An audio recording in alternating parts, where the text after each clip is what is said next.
you can't just do whatever you feel like doing, because whatever you feel like doing naturally will just end up making you worse off in life. So basically, it's like every drug addict wants their drug, but doing whatever their desire makes them feel like smoking a cigarette, it's not going to end them in a good place. Or every fat person wants to eat junk food, I think. Some people, basically, if they eat the junk food, they feel good and they want the junk food. But following their want, their natural, like instinctive now wants, it's going to end up in a worse place in the future. And that's not good. Because, like, so many times, like, I've experienced this as well. Sometimes I have some work that I have to do, kind of like this video, or like some homework that I want to do, and I just don't feel like up to the task. So I'm like, "Ah, I'll just do it like later after I watch this video. Yeah, I swear it will be after this video, or I like after I play this game or whatever." And then you waste the whole day because you kind of forgot that you even had an assignment in the first place because you were just too focused on the game.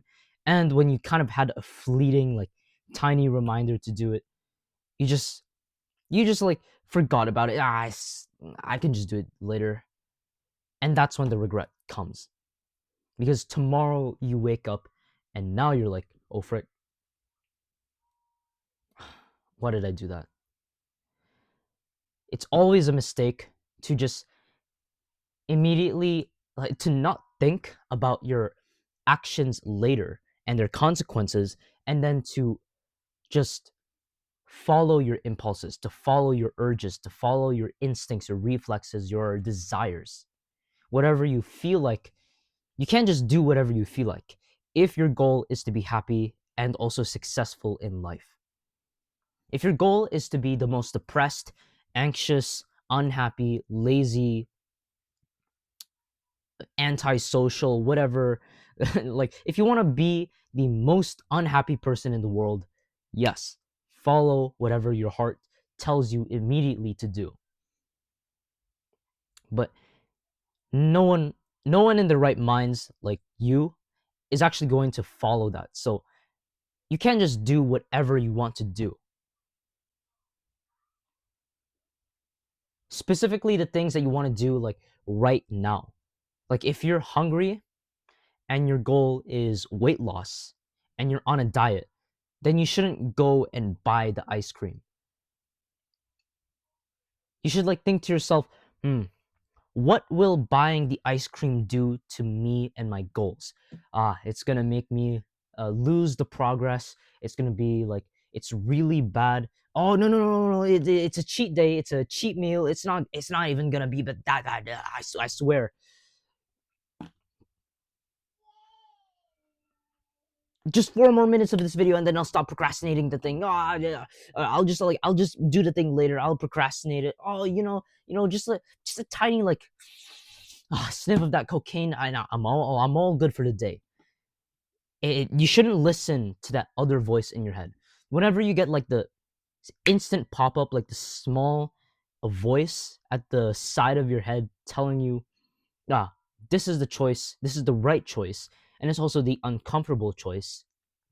As soon as that voice comes up, another voice will come up, and even bigger, and it will tell you, no, no, actually, that's wrong. If we do the unproductive thing, it's actually more productive, and it's not even that bad. It's not even that bad if I have a cheat meal, just a tiny meal. Yeah, and then you're just gonna binge eat the whole thing, and then you'll be there regretting your decision. Like, always, everyone experiences this. They're like sitting there and they're just thinking, why did I listen to that other voice earlier? Yeah, because you didn't realize that there was a second voice. You think that whatever your mind tells you, that's one voice. There's multiple voices in your mind. Right? There's the devil, there's God, there's your conscience, there's your prefrontal cortex, there's your limbic system. There's two voices in your head. The smaller voice, which is the more logical, goal oriented voice, and it's also the one that tells you immediately in your heart what is actually the right choice here.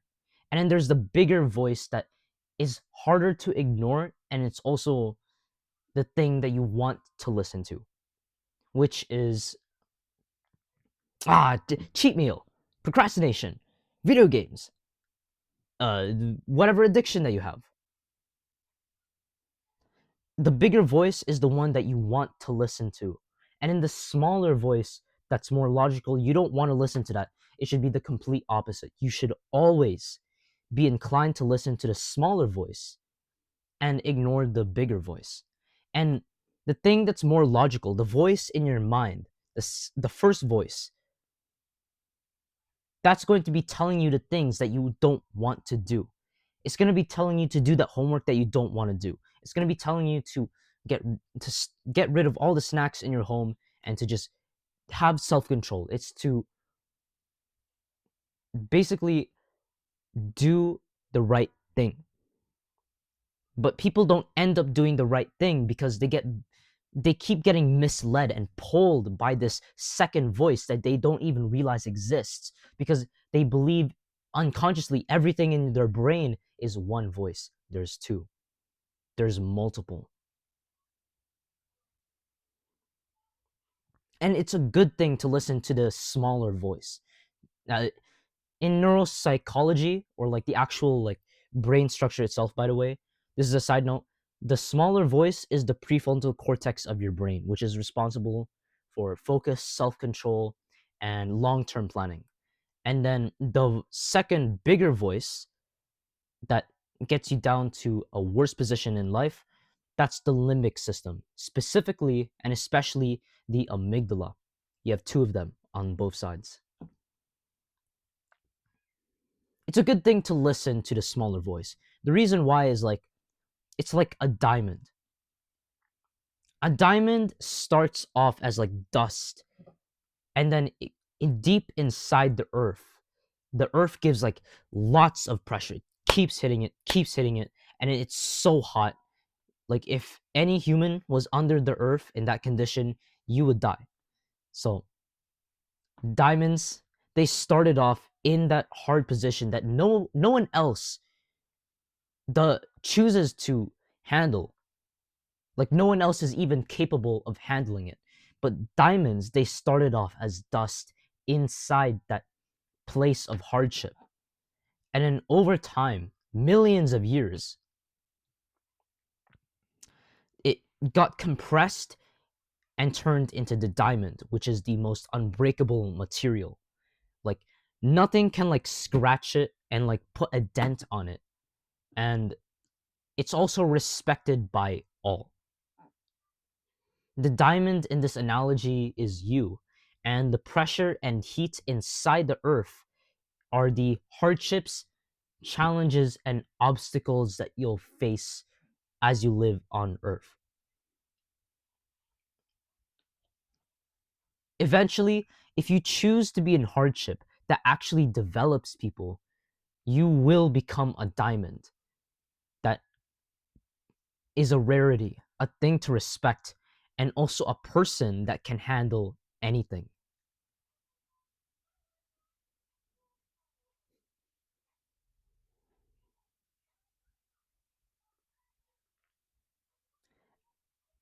Being a diamond, turning into a diamond, requires like millions of years.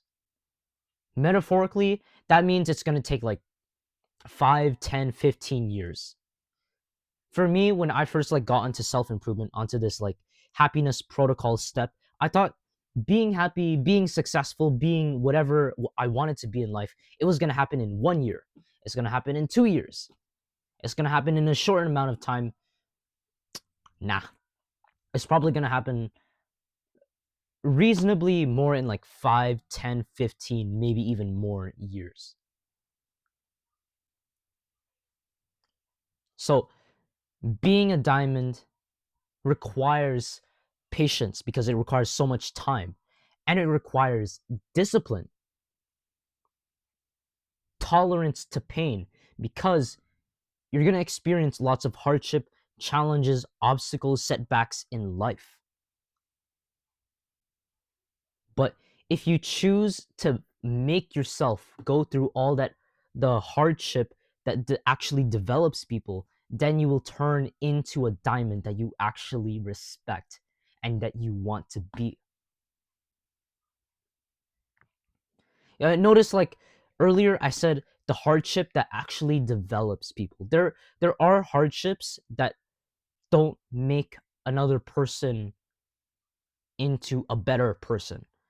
So I'm not talking about that. I'm talking about the hardship that actually develops people. That's how you become a diamond. So, how do you actually become disciplined? How do you become more patient? How do you become like a resolute person, a purposeful person, a determined person, a motivated person, a happy person? For that, you can just watch the rest of my videos in my channel below. Just subscribe. My mission in this channel actually is to cure depression and laziness worldwide.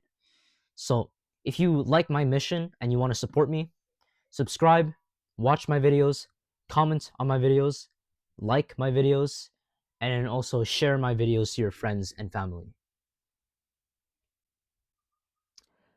But yeah, if you want to learn more about discipline and patience and self-control and courage and whatever mental toughness, happiness, mental health thing that you want to learn, you can learn it in my channel. No one else will explain it the way that I do, and no one else will really reveal the exact same things that I will reveal to you. Because the happiness protocol is the most efficient way and effective way to become happier. And that's what I teach on this channel. My goal by the end of December 2026 is 1 million subscribers or followers so I can change the world. So if you want to support me, subscribe, watch my videos, comment, share, etc. Make life worth living. See you.